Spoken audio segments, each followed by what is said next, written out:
Salam untuk kita semuanya, berjumpa lagi dengan saya di channel Aritela Tutorial, tempat kita untuk berbagi informasi seputar informasi pendidikan dan informasi guru, serta informasi honorer dan informasi lain yang ada hubungannya dengan dunia pendidikan dan guru dan dunia honorer, atau informasi lain yang relevan.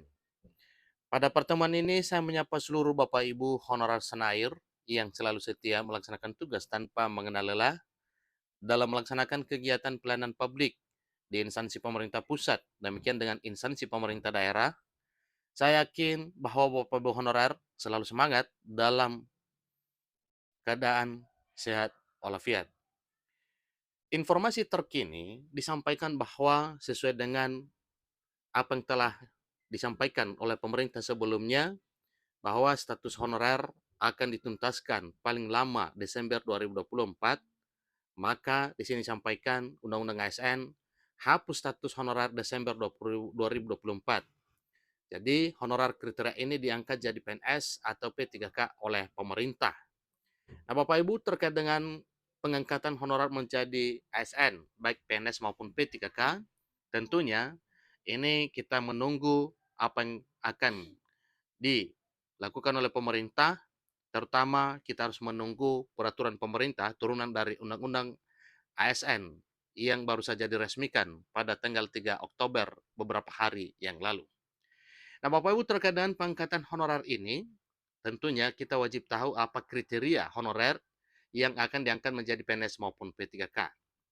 Simak informasi ini sampai selesai dan jangan lupa dukung channel ini dengan cara like dan subscribe, share, dan komen, serta nyalakan tombol notifikasinya supaya semua informasi yang disalurkan melalui channel ini selalu update di layar Bapak Ibu. Tanpa basa-basi lagi, langsung pada informasinya. Status honorer saat ini menjadi perhatian pemerintah, terlebih setelah disahkannya Undang-Undang ASN di rapat paripurna pada tanggal 3 Oktober 2023 beberapa hari yang lalu. Anggota Komisi 2 DPR Hugua menilai bahwa Undang-Undang ASN menjadi terobosan penting dalam mengatur dunia birokrasi. Undang-Undang ASN akan memberi kepastian terhadap posisi honorer.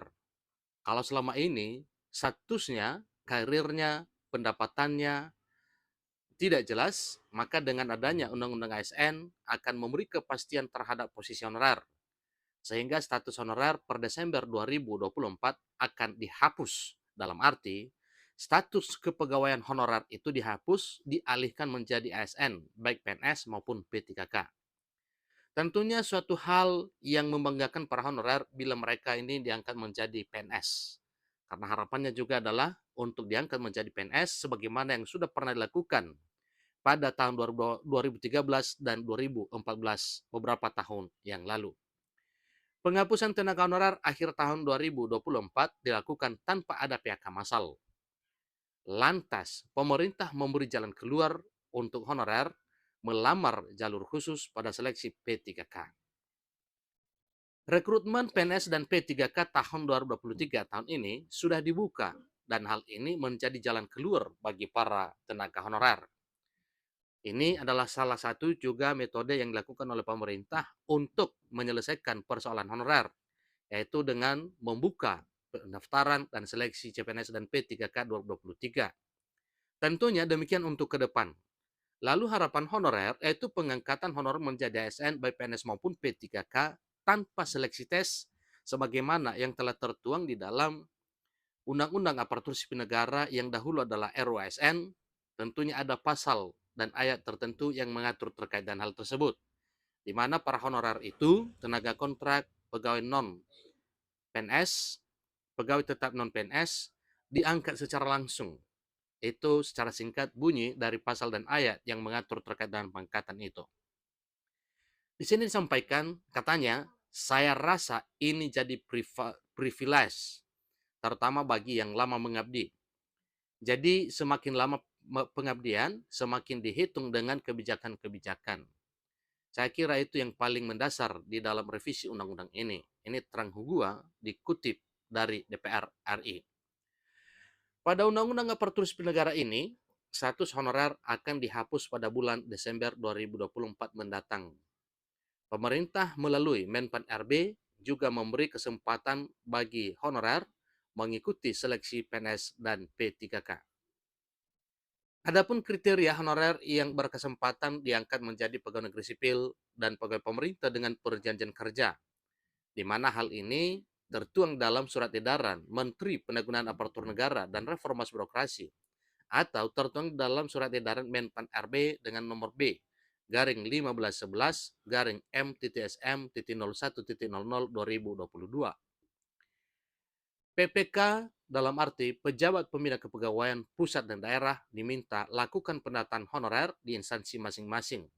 Dan hal ini telah dilakukan pada tahun 2022 yang dilanjutkan pada 15 sampai 31 Maret 2023, di mana tercover 2,3 juta sekian honorer yang telah terdaftar dalam database BKN. Kemudian honorer di instansi pemerintah yang memenuhi kriteria akan diberi kesempatan ikut seleksi jadi pegawai negeri sipil atau PNS atau P3K. Jadi kriteria honorer yang bisa ikut seleksi menjadi PNS atau P3K. Pertama, usia honorer minimal 20 tahun dan maksimal 56 tahun. Yang kedua, status honorer THK2 yang sudah terdaftar dalam database BKN dan pegawai non-ASN yang bekerja di instansi pemerintah. Yang ketiga, sudah bekerja paling singkat 1 tahun. Dan keempat, memperoleh upah dengan mekanisme pembayarannya secara langsung dari APBN untuk instansi pusat dan APBD untuk instansi daerah. Poin kelima, diangkat paling rendah oleh pimpinan unit kerja. Berikutnya, selama masa penghapusan status honorer pada akhir Desember 2024 mendatang, honorer memiliki kesempatan untuk menjadi pegawai negeri sipil atau P3K. Demikian informasi mengenai Undang-Undang Aparatur Sipil Negara yang akan menghapus status honorer pada Desember 2024 mendatang. Nah, Bapak Ibu honorer, tentunya ini adalah satu hal yang harus diketahui oleh Bapak Ibu honorer, di mana dalam hal pengangkatan honorer menjadi aparatur sipil negara, baik pegawai negeri sipil maupun P3K, salah satu cara yang harus ditempuh yaitu ikut seleksi P3K dan CPNS 2023. Dan selain daripada itu tentunya kita akan menunggu finalisasi keputusan pemerintah dalam hal merancang peraturan pemerintah turunan dari Undang-Undang Aparatur Sipil Negara yang telah dicetuskan pada tanggal 3 Oktober 2023 beberapa hari yang lalu. Semangat Bapak Ibu honorer dalam hal melaksanakan kegiatan pelayanan publik di berbagai bidang, baik bidang pendidikan, bidang kesehatan, fungsional, kemudian penyuluhan, sebagaimana yang telah diajak dan telah diberitahukan juga sebelumnya, bahwa berbagai jenis honorer yang akan diprioritaskan untuk diangkat menjadi ASN, baik PNS maupun P3K, setelah resminya Undang-Undang ASN menjadi undang-undang. Demikian informasinya, sampai ketemu pada informasi berikutnya. Terima kasih.